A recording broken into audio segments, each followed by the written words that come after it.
ভারতের গণতান্ত্রিক যুব ফেডারেশন খোয়াই বিভাগীয় কমিটির উদ্যোগে রবিবার যথাযোগ্য মর্যাদার সাথে শহীদ তপন চক্রবর্তীর 25তম শহীদান দিবস পালন করল। এই দিন সিপিআইএম খোয়াই জেলা কার্যালয়ে তপন চক্রবর্তীর শহীদান দিবস পালন উপলক্ষে রক্তদান শিবিরের আয়োজন করা। এই রক্তদান শিবিরে উপস্থিত ছিল রাজ্যের প্রাক্তন মুখ্যমন্ত্রী মানিক সরকার, উপস্থিত ছিলেন ডিওয়াইএফআইর রাজ্য সভাপতি পলাশ ভৌমিক, বিধায়ক নির্মল বিশ্বাস, সম্পাদক পদ্মকুমার দেববর্মা সহ অন্যান্যরা। উপস্থিত সকলে শহীদ তপন চক্রবর্তীর প্রতিকৃতিতে ফুল দিয়ে ওনার প্রতি শ্রদ্ধা জানান। উল্লেখ্য, 2000 সালের 31 আগস্ট খোয়াই নদীর তীরে শান্তিনগরের খেয়া ঘাটে দুষ্কৃতীদের আক্রমণে নিহত হয়েছিলেন তিনি। সেই সময় ডিওয়াইএফআইর রাজ্য কমিটির সহসভাপতি ছিলেন তপন চক্রবর্তী।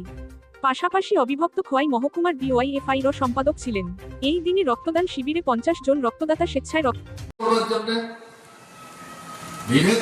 সৃষ্টি করবার জন্য এমন কোন লক্ষ্য বামফ্রন্ট সরকার যাতে স্বাভাবিকভাবে জনকল্যাণকর কর্মসূচি তার সীমাবদ্ধ ক্ষমতার মধ্যে থেকেও রূপায়ণ করতে না পারে, তার জন্য তার স্থিতিশীলতা থেকে বিনষ্ট করবার জন্য তারা সক্রিয় ভূমিকা নেওয়ার চেষ্টা করে।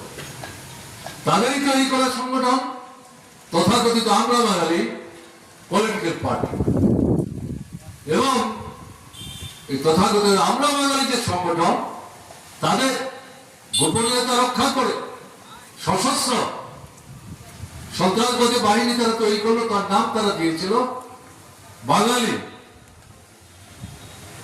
সশস্ত্র সংগঠন, বাঙালি যোদ্ধা।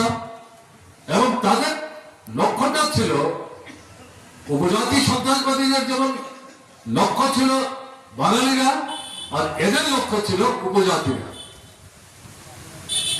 মনে হবে দুটো ভিন্ন ধর্মী, কিন্তু আপনি যদি গভীরে যাওয়ার চেষ্টা করেন তাহলে দেখবেন এই উভয় সংগঠনের যে নেতৃত্ব তারা নিজেদের মধ্যে সমঝোতার ভিত্তিতেই ঠিক করে নিয়েছিল কারা উপজাতিদের বিরুদ্ধে বাঙালিদের সেখানে উস্কে দেবে, কারা বাঙালিদের বিরুদ্ধে উপজাতিদের উস্কে দেবে।